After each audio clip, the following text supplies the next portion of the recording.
ଗୋଟିଏ ଜଙ୍ଗଲରେ ହରିଣଟିଏ ତା ଛୁଆ ସହ ରହୁଥିଲା। ସେଇ ଜଙ୍ଗଲରେ ଗୋଟିଏ ବାଘ ବି ରହୁଥିଲା। ସେ ବାଘର ନଜର ଥିଲା ହରିଣ ଆଉ ତା ଛୁଆ ଉପରେ। ଦିନେ ବାଘ ହରିଣ ଆଉ ତା ଛୁଆକୁ ଦେଖି ମନେ ମନେ ଭାବିଲା, ଓହୋ, କେତେ ଦିନ ଆଉ ଏମିତି ଏ ଦିଟାଙ୍କୁ ଦେଖୁଥିବି। ଏ ବୁଢା ବୟସରେ ଦୌଡ଼ି ଯାଇ ଝାମ୍ପ ମାରି ଶିକାର କରିବା ତ ଅସମ୍ଭବ। କେବେ ଗୋଟେ ସୁଯୋଗ ମିଳିଲେ ପ୍ରଥମେ ଛୁଆ ହରିଣକୁ ଖାଆନ୍ତେ, ଆଉ ତାପରେ ଯାଇ ତା ବାପାକୁ। ହେଲେ ସେ ସୁଯୋଗ ମତେ କେବେ ମିଳିବ କେଜାଣି। ଏତିକି ବେଳେ ଛୁଆ ହରିଣ ତା ବାପାକୁ କହିଲା, ବାପା ବାପା, ମତେ ବହୁତ ଜୋରେ ଭୋକ ହେଲାଣି, ମୁଁ କଣ ଖାଇବି? ଆରେ କଣ ଆଉ କରିବା କହ? ଏ ଜଙ୍ଗଲରେ ତ କଞ୍ଚା ଘାସ ନାହିଁ, ସବୁ ପଡିଆ ପଡିଛି। ନା ନା, ସେସବୁ ମୁଁ କିଛି ବି ଜାଣିନି। ମତେ ଜୋରେ ଭୋକ ହେଲାଣି। ତମେ ଯୋଉଠୁ ବି ହେଲେ ମୋ ପାଇଁ ଖାଇବା ଯୋଗାଡ଼ କର। ହଉ, ଠିକ ଅଛି, ତୁ ଆଉ ବ୍ୟସ୍ତ ହନା, ମୁଁ ଯାଇ ଦେଖି ଆସେ। ନିଜ ପିଲା ପାଇଁ ଖାଦ୍ୟର ଅନ୍ୱେଷଣରେ ହରିଣ ବାହାରିଗଲା। ସବୁଆଡେ ବୁଲିବା ସତ୍ତ୍ୱେ ତାକୁ କଞ୍ଚା ଘାସ କୋଉଠି ବି ମିଳିଲାନି। ଶେଷରେ ସେ ମନ ଦୁଃଖରେ ଯାଇ ଗୋଟିଏ ଗଛ ତଳେ ବସି ପଡିଲା। ସେଇ ଗଛ ଡାଳରେ ବସିଥିଲା ବଣି ଚଢେଇ। ବଣି ହରିଣକୁ ଦେଖି କହିଲା, ଆରେ ହରିଣ ଭାଇ, ଏଠି ଏମିତି ଉଦାସ ହେଇ ବସିଛ କାହିଁକି? କଣ ହେଇଛି ତୁମର? କଣ ଆଉ କହିବି ଲୋ ବଣି, ମା ଛେଉଣ୍ଡ ପିଲାଟା ମୋର ଖାଇବା ପାଇଁ ଡହଳ ବିକଳ ହଉଛି। ହେଲେ ମୋ ବାପା ହେଇ କିଛି ବି କରିପାରୁନି। କାଇଁ, ସେ କଣ ଘାସ ଖାଉନି କି?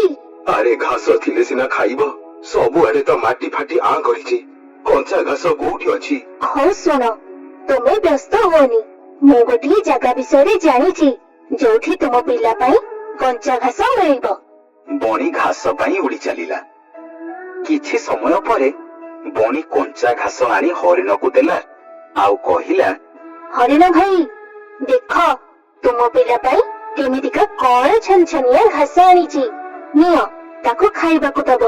ତୋର ଏ ଋଣ ମୁଁ କେବେ ବି ଶୁଝି ପାରିବିନି ଲୋ ବଣି। ତମେ ଆଉ ଏତେ କଥା କୁହନି, ସେପଟେ ପିଲାଟା ତୁମକୁ ଅପେକ୍ଷା କରିଥିବ। ତମେ ଏବେ ଯାଅ। ହରିଣ ଘାସ ନେଇ ଫେରି ଆସିଲା। ଆଉ ତାପରେ ସେ ଦେଖିଲା ତା ଛୁଆ ସେଠି ନାହିଁ। ଠିକ ସେତିକି ବେଳେ ସେ ବୁଢା ବାଘ ହରିଣ ଆଗରେ ଆସି ଛିଡା ହେଇଗଲା ଆଉ କହିଲା,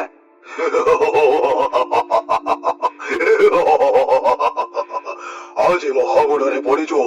ମୁଁ ତତେ ଜମାରୁ ବି ଛାଡିବିନି। ବହୁତ ଦିନରୁ ତମ ବାପ ଝିଅଙ୍କ ଉପରେ ମୋର ନଜର ଥିଲା, ଆଉ ଏ ସୁବର୍ଣ୍ଣ ସୁଯୋଗକୁ ମୁଁ ହାତ ଛଡା କରିଦେବି କେମିତି? ତାମାନେ ତୁ ହିଁ ମୋ ଛୁଆକୁ ନେଇ ଯାଇଛୁ? ହଁ, ମୁଁ ତାକୁ ରଖିଛି। ଆଉ ତୁ ଯଦି ମୋ କଥା ନ ମାନିବୁ, ତେବେ ତୋ ପିଲାକୁ ମୁଁ ମାରି ଖାଇଯିବି। ମୋ ପିଲା ବଞ୍ଚିଛି ତ? ହଁ, ବଞ୍ଚିଛି, କିନ୍ତୁ ଯଦି ମୋ କଥା ମାନିବାରେ ଖିଲାପ କରିବୁ, ତେବେ ମୁଁ ତୋ ପିଲାକୁ ମାରି ଖାଇଯିବି।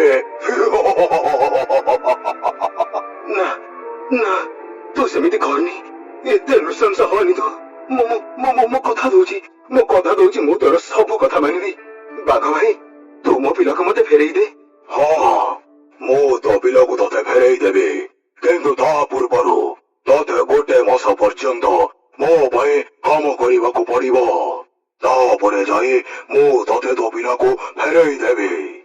ଠିକ ଅଛି ତେବେ, ମୁଁ ତୋ କଥାରେ ରାଜି। ହେଲେ ମତେ କଣ କରିବାକୁ ପଡିବ? ଆରେ ବେଶୀ କିଛି ନୁହଁ, ମୋ ପାଇଁ ସବୁଦିନ ଭଲ ଭଲ ସୁଆଦିଆ ଖାଦ୍ୟ ଯୋଗାଡ଼ କରିଦବୁ। ହଉ ଠିକ ଅଛି। ହରିଣ କଣ କଲା ନା, ବାଘ ପାଖକୁ ଠେକୁଆ, ଗାଈ, ମୂଷା ଆଦି ପ୍ରାଣୀ ମାନଙ୍କୁ ନେଇ ପହଞ୍ଚିଲା। ଏମିତି ମାସେ ପୂରିଗଲା। ହରିଣ ବାଘକୁ ଦିନେ କହିଲା, ବାଘ ଭାଇ, କଥା ମୁତାବକ ଆଜି ମାସଟେ ପୂରିଗଲା। ତୁ ମୋ ପିଲାକୁ ଏବେ ମତେ ଫେରେଇ ଦେ। ନା ନା, ସେମିତି ହେଇପାରିବନି। ମୋ ପାଇଁ ଆହୁରି ଗୋଟିଏ ମାସ ଖାଦ୍ୟ ଯୋଗାଡ଼ କରି ଆଣିବାକୁ ହବ। ହେଲେ ତୁ ତ ମତେ କହିଥିଲୁ। ବେଶୀ କଥା କହିଲେ ମୁଁ ଏଇ କ୍ଷଣି ତୋ ପିଲାକୁ ଖାଇଦେବି। ନାଇଁ ନାଇଁ ନାଇଁ ନାଇଁ ନାଇଁ, ମୁଁ ତୋର ସବୁ କଥା ମାନିବି, କିନ୍ତୁ ମୋ ପିଲାର କିଛି କରନି। ଏମିତି ମାସ ପରେ ମାସ ଗଡି ଚାଲିଲା। ବାଘ ହରିଣକୁ ଭୟ ଦେଖେଇ ଚୁପ୍ କରେଇ ଦଉଥିଲା।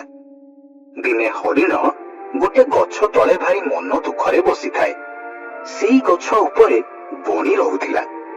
ବଣି ହରିଣକୁ ତା ମନ ଦୁଃଖର କାରଣ ପଚାରିବାରୁ ହରିଣ ସମସ୍ତ ଘଟଣା ବିଷୟରେ ବଣିକୁ କହିଲା। ସବୁ କଥା ଶୁଣିବା ପରେ ବଣି ହରିଣକୁ କହିଲା, ଆରେ ହରିଣ ଭାଇ, ତୁମକୁ ସେ ବାଘ ଠକୁଛି। ମିଛ କଥା କହି ସେ ତୁମକୁ ତାର କାମରେ ଲଗେଇଛି। ଏ ତୁ କଣ କହୁଛୁ ବଣି?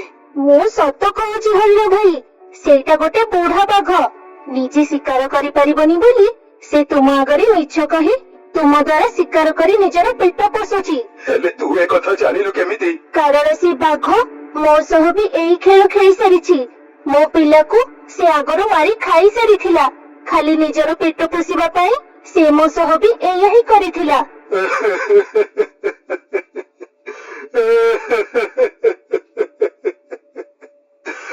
ତାମାନେ ମୋ ଛୁଆକୁ ସେ ମାରି ଖାଇ ସାରିଛି। ଏଇଟା କାନ୍ଦିବାର ସମୟ ନୁହଁ ହରିଣ ଭାଇ, ଏଇଟା ସେ ବାଘକୁ ଉଚିତ ଶିକ୍ଷା ଦେବାର ସମୟ। ବୁଢା ହେଲେ ବି ଗୋଟେ ବାଘ, ସେ ଆମକୁ ମାରି ଖାଇଯିବ, ଆଉ ଆମେ ତାର କିଛି ବି କରିପାରିବାନି। ତା ଭଳି ଠକକୁ ବଳରେ ନୁହଁ, ବୁଦ୍ଧିରେ ପାନି ମଜା ଚଖେଇବାକୁ ହିଁ ପଡିବ। ତାହେଲେ ଆମେ ଏବେ କଣ କରିବା? ତୁମେ ତା ପାଖକୁ ଚାଲ, ତାପରେ ଦେଖିବା କୋଉ ପାଣି କୁଆଡେ ଯାଉଛି। ବଣି କଥାରେ ଏକମତ ହେଇ ହରିଣ ଆଉ ବଣି ବାଘ ପାଖରେ ଯାଇ ପହଞ୍ଚିଲେ। ହରିଣକୁ ଖାଲି ହାତରେ ଦେଖି ବାଘ ତାକୁ କହିଲା, ଆରେ ତୁ କଣ ଖାଲି ହାତରେ ଆସିଛୁ? ମୋ ଖାଦ୍ୟ ଖାଏ। ଆଜିଠାରୁ ତୋର ଏ ନାଟକ ବନ୍ଦ ମିଛୁଆ ବାଘ। ମୋ ପିଲାକୁ ଶିକାର କରି ସାରିବା ପରେ ମତେ ମିଛ କହି ମୋ ହାତରେ କେତେ ନିରୀହ ପ୍ରାଣୀଙ୍କର ହତ୍ୟା କରେଇଛୁ, କିନ୍ତୁ ଆଉ ନୁହଁ। ଓ ତୁ ତାହେଲେ ସବୁ ସତ ଜାଣିଗଲୁ। ଭଲ ହେଲା, ତୋ ଛୁଆକୁ ଖାଇବାର ବହୁତ ଦିନ ହେଇଗଲାଣି, ଆଉ ଆଜି ମୁଁ ତତେ ଖାଇବି। ବାଘ ଏତିକି କଥା କହି ହରିଣ ପାଖକୁ ଗଲା ବେଳକୁ ଗଛରେ ବସିଥିବା ବଣି ତା ଦାନ୍ତରେ ଖୁମ୍ପି ଖୁମ୍ପି ସେଇ ଗଛରେ ଫଳିଥିବା ଗୋଟାଏ ବଡ ପଣସକୁ ବାଘ ମୁଣ୍ଡରେ ପକେଇଦେଲା। ବହୁତ ଓଜନିଆ ପଣସ ହେଇଥିବାରୁ ବାଘର ମୁଣ୍ଡ ଫାଟିଗଲା, ଆଉ ସିଏ ମରିଗଲା। ମୋର ଅତ୍ୟାଚାରୀ ବାଘ, ମୋର ବିନା କାରଣରେ ତୁ ମୋ ଛୁଆକୁ ଖାଇଛୁ। ମୋ ଛୁଆକୁ ବି ଖାଇଛି ହରିଣ ଭାଇ। ଆଜି ମୋ ପ୍ରତିଶୋଧ ପୁରା ହେଲା। ମୋର ପ୍ରତିଶୋଧ ବି ପୁରା ହେଲା। ଠକିବା କିମ୍ବା ଧୋକା ଦେବା ସବୁବେଳେ ନିଜ ପାଇଁ କ୍ଷତି।